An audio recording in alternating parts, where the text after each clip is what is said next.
Talk Station 99.3. We're broadcasting live from Etimi and Crescent, Victoria Island, Lagos, Nigeria. Lagos, how are you today? Good morning to you once again. I'm Sheriff Quadry. This is the last 1 hour of the show, Morning Crossfire. We usually start from 5, I say. In case you don't know, we always start from 5, and we're always very heated from 5. That 5 a.m. all the way down, it's always very heated. You shouldn't miss it at all. Let's continue with our conversation that we started at 5 a.m. Specifically, we're narrowing down to the Electoral Act Amendment and talking about the electronic transmission of polling results. The National Assembly has been under fire. Like serious fire, since Sunday when the news broke that the new draft bill, which provides for a total ban of electronic transmission of votes, was to be introduced at the Senate yesterday, Tuesday, 6th of July. Now, the provision forms part of the 121 page to be laid before the upper legislative chamber at plenary by the chairman of the Senate Committee on Independent National Electoral Commission, INEC, Senator Kabiru Gaya. The provision contained in Section 52 of the Electoral Act Amendment Bill was modified by the leadership of both chambers in the approved version. And it reads, listen to this part, voting in an election under this bill shall be in accordance with the procedure determined by the Commission, which may include electronic voting, provided that the Commission shall not transmit results of elections by electronic means. Provided that the Commission shall not transmit results of elections by electronic means. The draft bill was said to be at variance with what was earlier agreed to by the committees of the two chambers of the National Assembly, that is the Senate and the House of Reps. Nigerians, including civil society organizations, have been reacting to this National Assembly's alteration on the electronic transmission of results, election results, insinuating that this could just well be a ploy to rig the forthcoming 2023 general elections. I have the civil society in the studio with me, and on the telephone, Ajike Chude is a public affairs analyst and, of course, an expert in policy and development. He's also a member of the active member of the civil society in Nigeria. Ajike, a very lovely morning to you. Thank you. It's always a pleasure, Sheriff. Good morning, and good morning to the listeners. Rukewe Otive Ibuzo, she's from the Electoral Hub. She's joining us from Abuja via the telephone. Rukewe, good morning to you. Good morning. Thank you for joining us today. Fantastic. Now let's start. I'm going to start with Rukewe. Rukewe, I've heard so many reactions, especially from Electoral Hub. What is the position? Let's put it on radio right now. What is the position of Electoral Hub to this amendment, the alteration, particularly the objection to electronic transmission of polling results? What is the group's reaction to it? Well, we find it completely ridiculous. We're completely against it because it makes you wonder, okay, so they're allowing electronic voting, but they're specifically banning electronic transmission of results. And in Edo and Ondo states, we all know the results viewing portal was introduced to allow for electronic transmission of results. So for them to allow electronic voting and specifically ban electronic transmission of results, it seems to me like they're trying to reverse the gains we made in Edo and Ondo. Even at the Electoral Hub, we were able to do an analysis. We did like a result analysis based on selected result sheets from the polling unit in Edo and Ondo. All of this was because the data was available. But by banning electronic transmission of results, they are trying to reduce access to information. They are trying to reduce the transparency in elections. And it just doesn't make sense to me why you would allow we would say the commission can use electronic voting, but specifically ban electronic transmission of results. Is that not a plus? Okay, thank you. Achike, is that not a plus that we have now? They are now saying that we can vote electronically. Is that not a plus? Is that not a win for us? Well, I'm aware of the saying that what is worth doing is worth doing well. So you cannot give somebody with the right and then take it back with the left. They are saying by that statement, giving them the power to conduct elections and to decide the procedures for these elections, to at the same time, prevent them from going the whole hog by ensuring that the process that they have started is finished and that it is, transparent and it is seen to be fair, for all. So I don't see that as an improvement. Okay. The issue of allowing them to, have a procedure that is electronically, controlled more or less, is something that they should finish to make sure that, like I said, they go at the whole hall, because it becomes, very, very funny if you say, no matter the reason that is being given, because some have said, well, the issue of, network and accessibility in Nigeria and the rest. So you look at, you do a comparative analysis of even the kind of votings that we have been having in the country and the infrastructure in place for voting, for instance, especially in terrains that are exceedingly very difficult to access, which has been a problem that INEC has had over the years. They did not stop voting taking place in those, place in those places. For instance, in Ondo, where you have, creek areas, and even in the south also, where people, sometimes it takes days before they move from one creek to the other. That's right. And That's then, right. so by boats and all by of it. boats and all of that. So these are things that can be eliminated easily. So if they know that INEC has the ability, and that they have confidence in INEC to be able to do this electronically, then why are you now telling INEC, after having done this electronically, not to transmit the same results electronically? It is suspicious, and what it tells you is that there are certain anti-democratic elements still within the political system in this country. So it is not about, the credibility of the elections ultimately at the end of the day. And when, as this discussion progresses, you realize exactly what I'm saying. For instance, the issue of somebody, being a returning officer declaring a result under duress. We know what happened in Imo State in 2019, when at gunpoint, at the threat of being killed, a returning officer was forced to announce, a false result. Just to save himself. And ultimately, at the end of the day, they are saying, look, it doesn't even matter if somebody, an INEC official, is threatened, at the risk of death, that INEC cannot intervene to review such a process that led to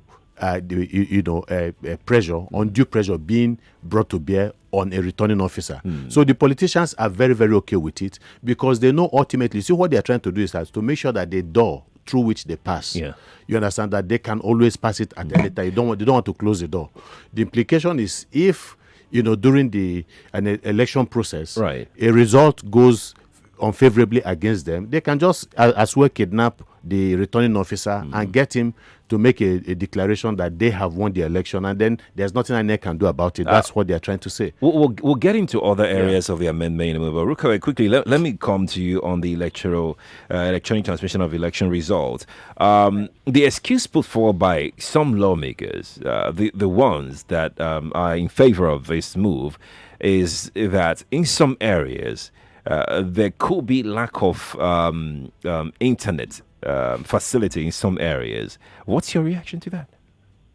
I don't think that's a good excuse, because I think even during the Edo and Ondo elections, where they use the ZPad to transmit results to the results viewing portal, so you can snap the picture, and then whenever you get to an area that there is internet connection, it will automatically sync and upload on the website. And I also attended one, I think it was Oracle and DataCrest, where they were talking about options for electronic voting in Nigeria. And they were saying even in places that don't have access to the internet, you can still do everything there. And then whenever you get to where there is internet connection, it will automatically sync to the cloud. So I don't think saying that there is no internet connection in some areas is a good excuse for that. Right, indeed. In case you're just joining us, Lagos, you're welcome. We're streaming live on Facebook and on YouTube at the moment. Nigeria Info 99.3 is where you can watch right now on Facebook and on YouTube. Very quickly, you can go there. Let me know what you think about this amendment to Electoral Act.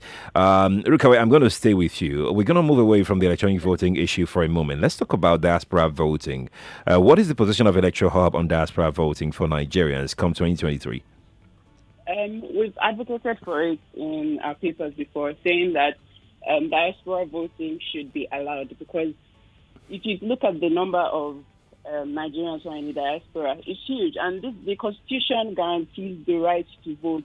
It doesn't specify location. As long as you are a Nigerian, you should have the right to vote. And we're already seeing a high level of voter apathy in the country. So people are clearly not interested in voting. But you have this section of Nigerians saying we want to vote. Nigerians in the diaspora have been active about saying they want to vote, but then we're not even giving them the opportunity to vote.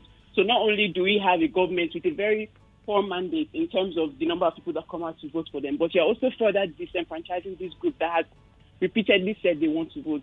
So I think it's completely wrong. Nigerians in the diaspora have a right to vote, and they actually contribute a lot to the economy. They do. In They different do. ways. They do. Yes.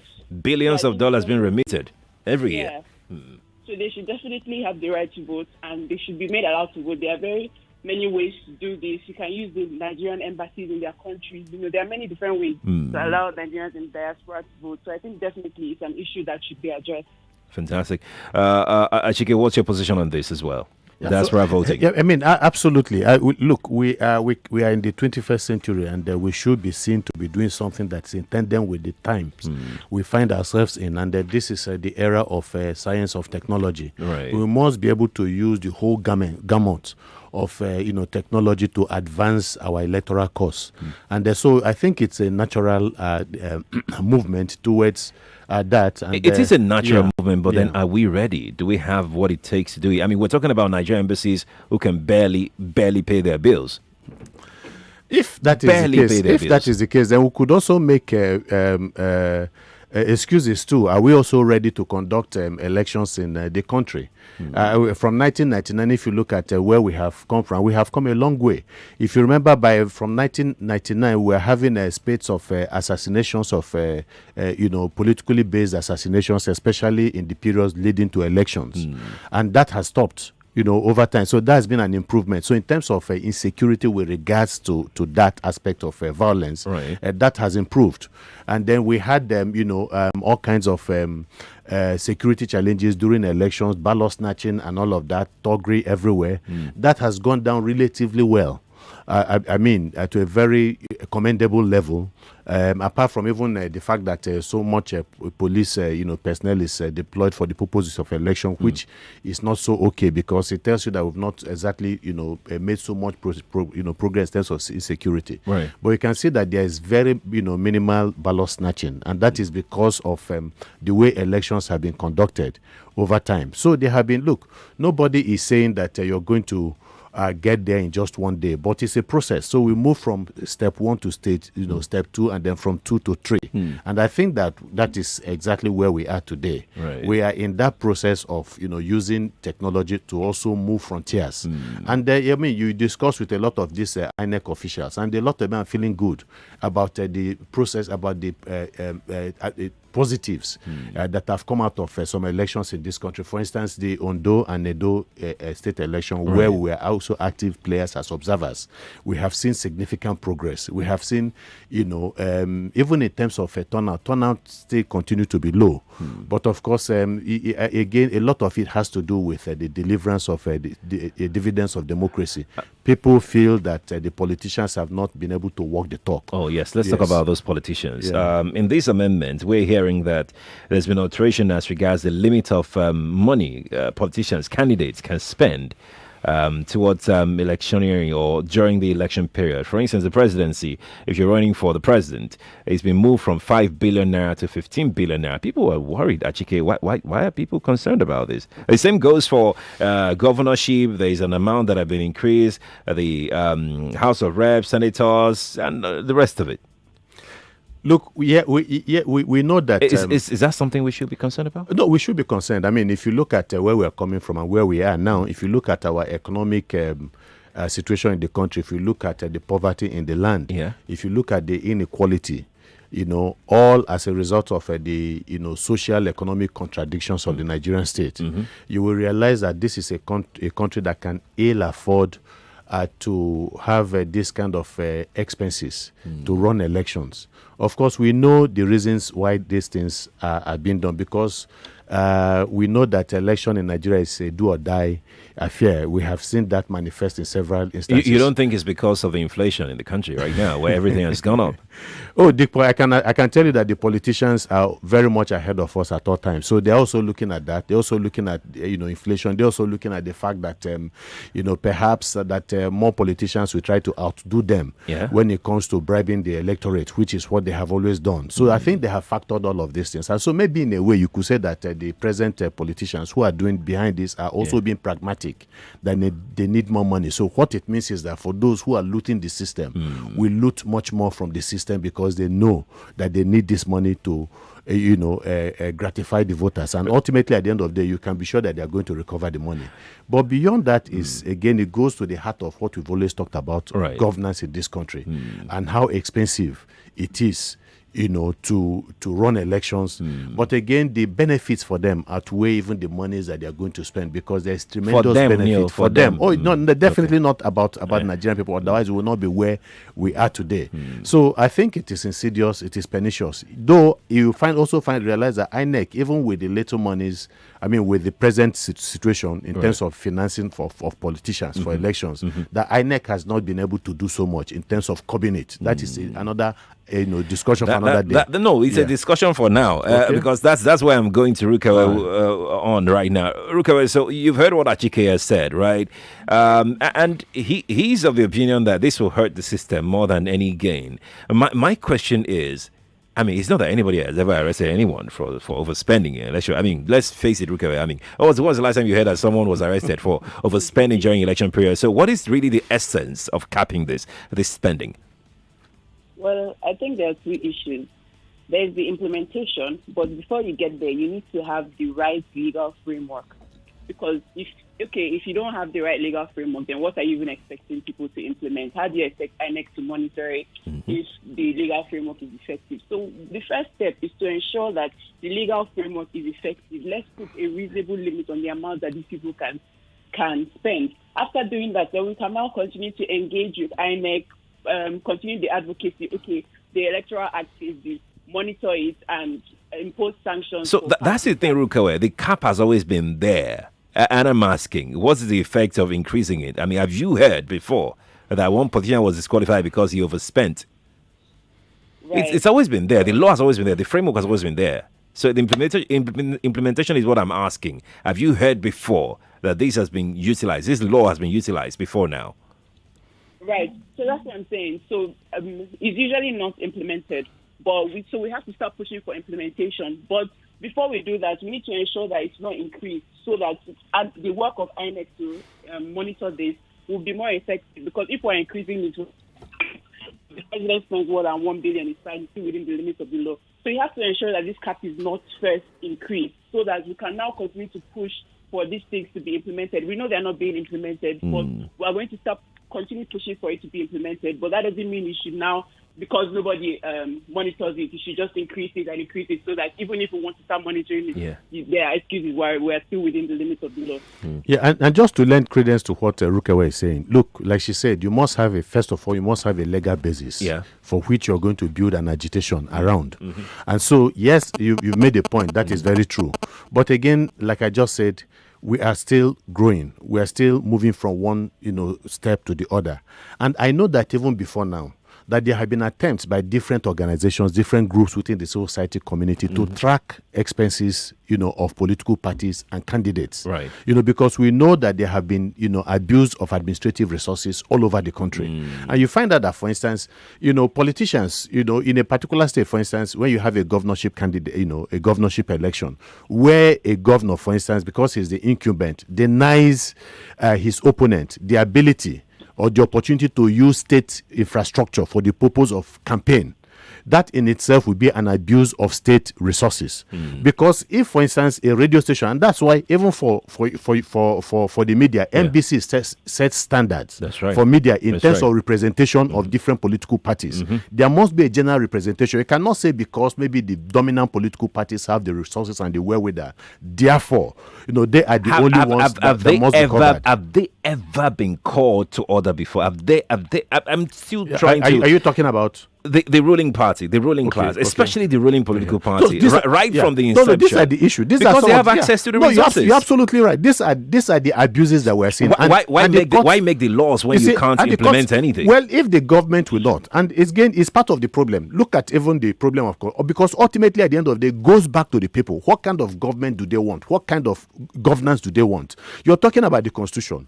As bad as the Nigerian constitution is, but there are certain positive aspects of this constitution. How far have the Nigerian people ensured that the constitution, which is the ground norm of our laws in this country, are obeyed? So it's also ultimately by the time you hold the politicians responsible, hold the media responsible, but hold the people themselves accountable. That's right. Achike and Arukawe, please stay with me. Let's go to break. We need to take this short break. When we return from this break, we'll hear from the people to jumping on our conversation this morning, and we'll come to you as well. Stay here, and we still have just a minute to be played where we give out 10,000 now on a daily basis here on Nigeria Info. I'm Sheriff Quadry.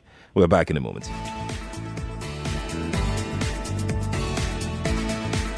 More news and information coming up. We'll be back in a moment.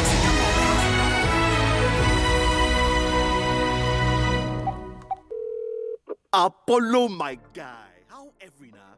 What thing now? That is money you just call me. See, 9 Mobile, they give me call bonus while I not finish.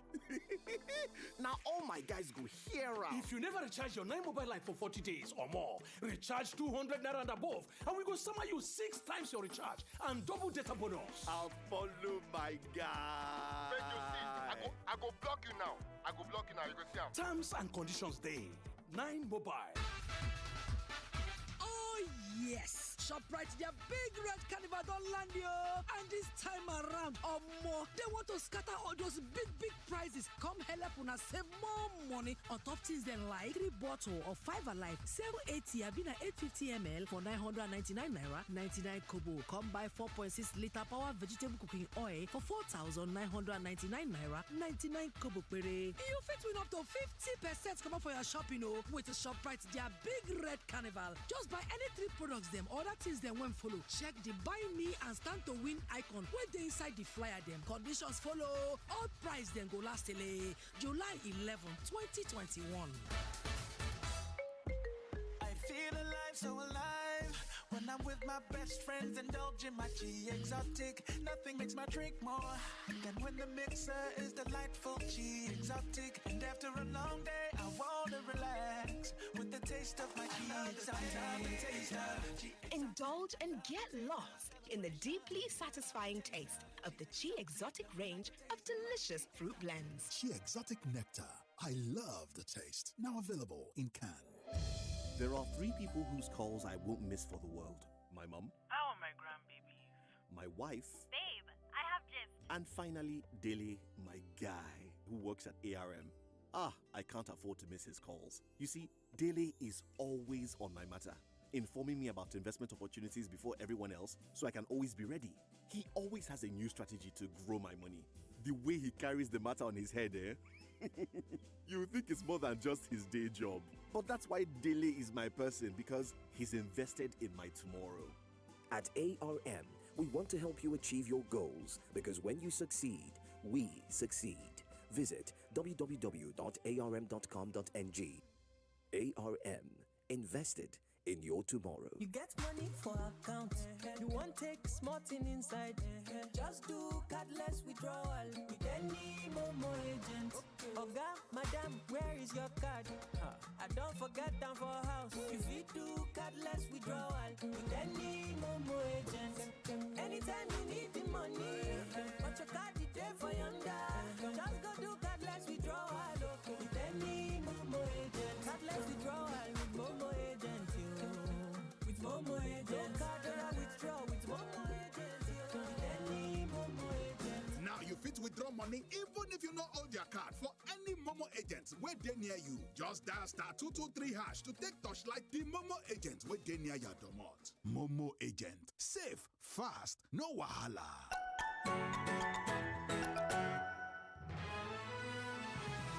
You are listening to your number 1 station for talk. Your number 1 station for talk. 99.3 Nigeria Info. Let's talk.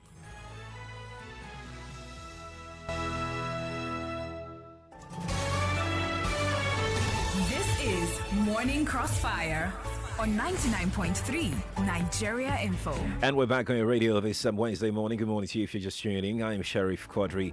Chike Chude and Rukawa is on the show. Rukawa is on the telephone all the way from Abuja. Chike is live here in the studio with us this morning. We're talking about the objection to the removal of electronic transmission of election results in the Electoral Amendment Bill that is before the National Assembly. That's our conversation this morning. 8:30 is the time. At this juncture, we'd like to hear from you before I go back to my guests this morning on what they feel about the reaction, the one voice that the Southern governors came through as regards this particular conversation, as well as the House of Reps from the Southern extraction. They're also chorusing what their government concerning the transmission of polling results. 0700 993 993 993 and 01 465 7190. We are live on YouTube. Nigeria Info 99.3 is where you can join us on Facebook and on YouTube this morning. Please drop your comments on what you think on our platforms on Facebook and on YouTube. We're going to start with Facebook. Let's take a few thoughts on Facebook while we process on Facebook says, I don't think we have lawmakers from the South, because if we had, they should be the ones arguing this out if they meant well for our people. Okechiku Anyadiha from Igondo sent that in this morning. We'll take one more before Sabah join us. Ryan King says this bill is just like using the ATM card to withdraw money from an ATM machine and then go into the banking hall to get the cash. This is ridiculous. Good morning, Mr. Sherry. Morning to you. Thank you. Please, I think this time around we have to concentrate how to move Nigeria forward.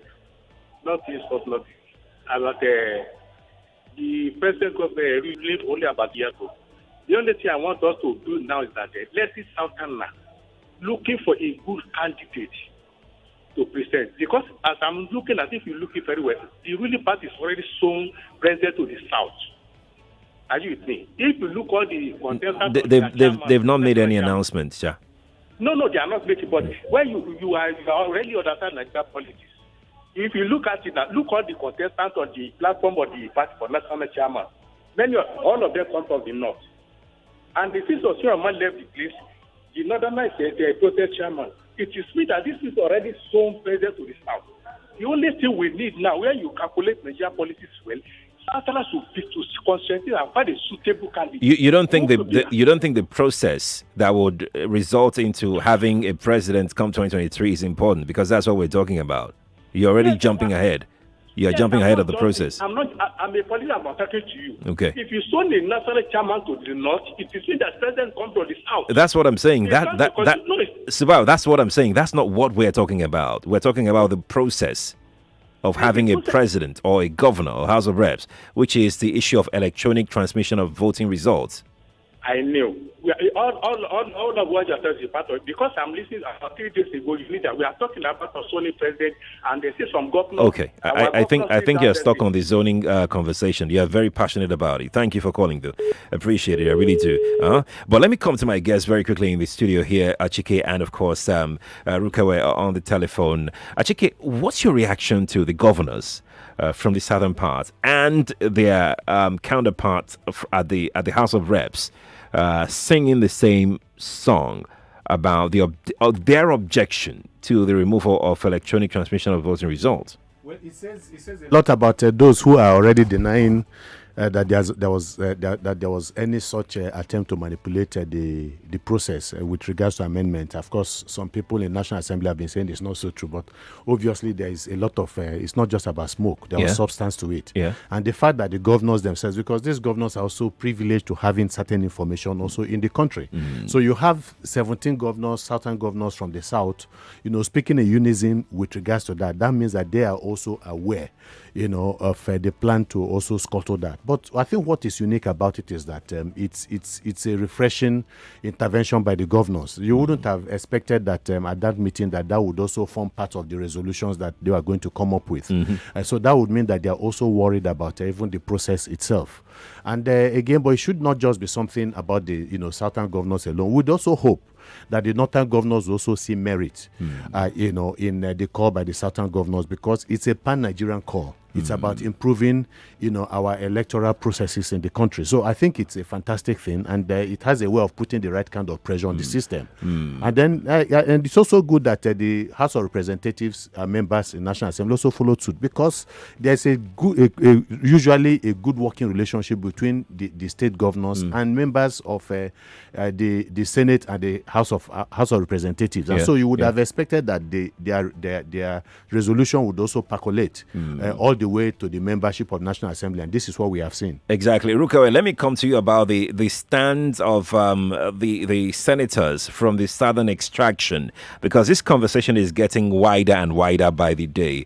Gbaja, the Speaker of the House of Reps, says that, hey, wait, nothing has changed in the draft bill that we have here at the House of Reps. So, but then you would understand why the reps would say that, no, we are with our governors on this one, because nothing has really changed from their own draft bill, according to the Speaker.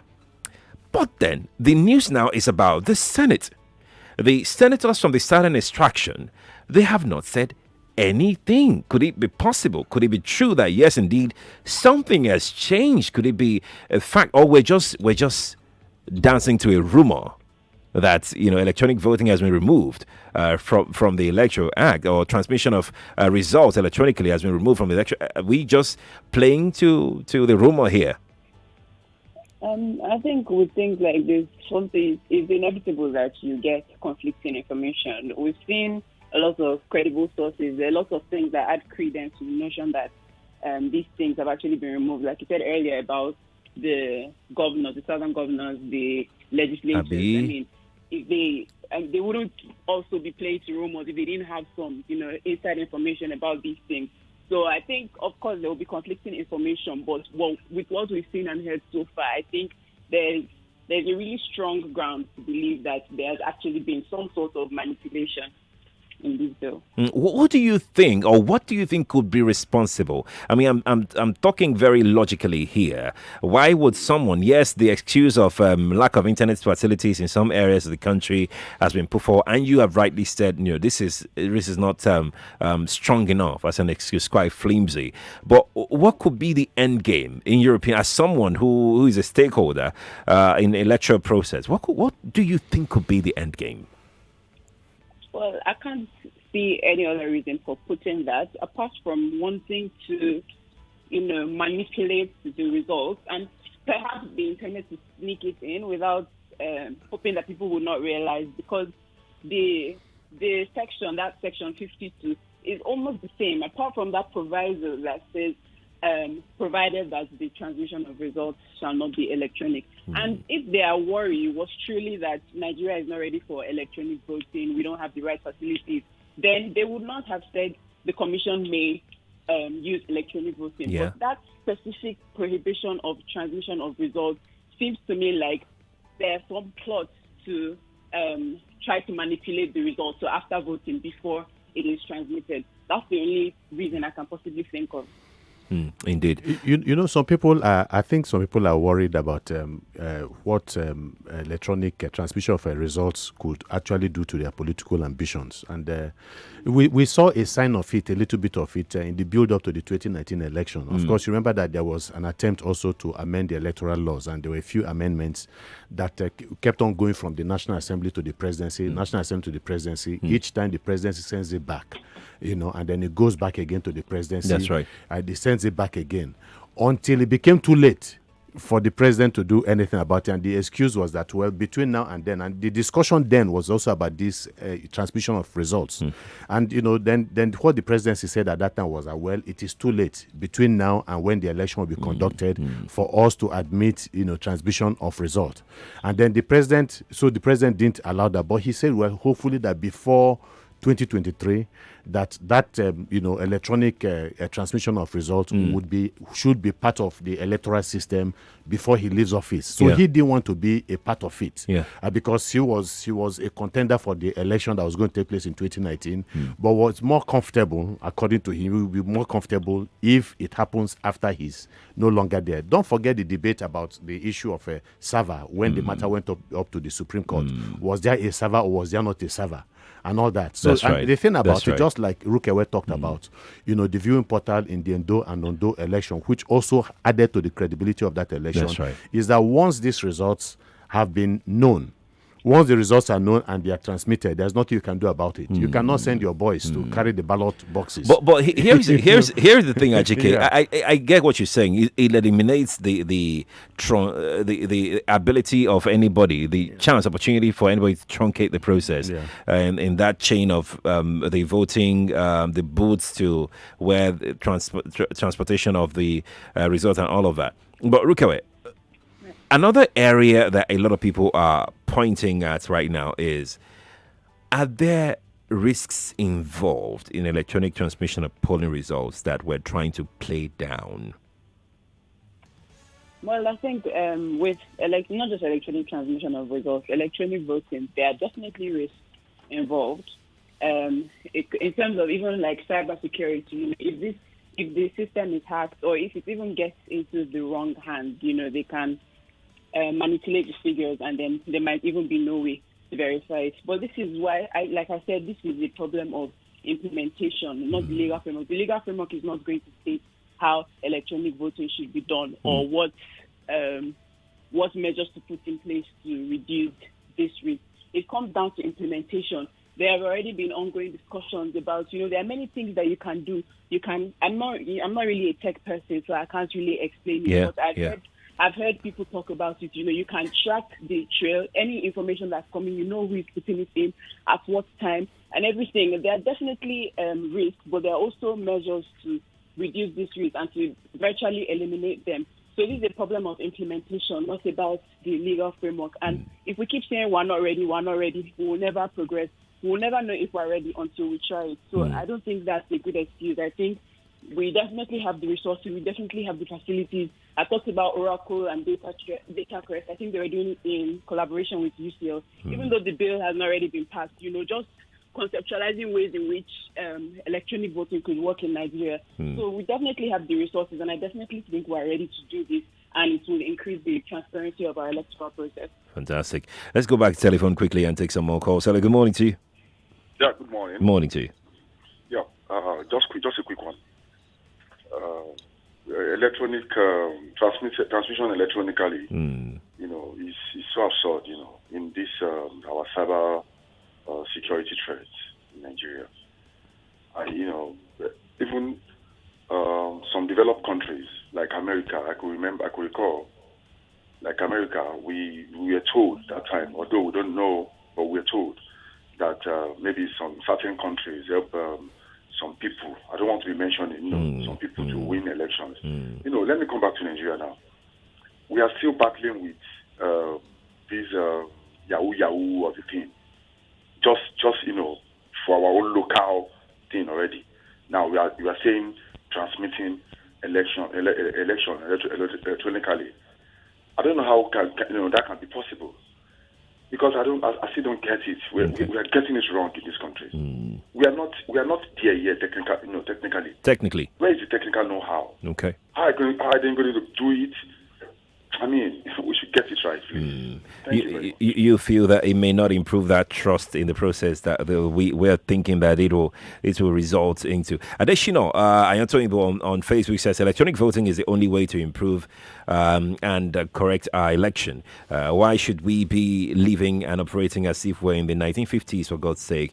And Nigerians in diaspora also shouldn't be disenfranchised. We must be well bent on making this happen, irrespective of the shenanigans of this current government and politicians. You should know that even in America, they prefer manual voting more than electronic voting. Rosemary is in VI. Rosemary, good morning to you. Good morning, Sheriff. Good morning to you. I'm calling from VI. Yes, I just want to say that I think we are actually underestimating ourselves. Okay. For over almost 20 years now, we've been doing electronic funds transfers. And in the past few years, organizations like JAMB have conducted students' exams electronically, results transmitted electronically.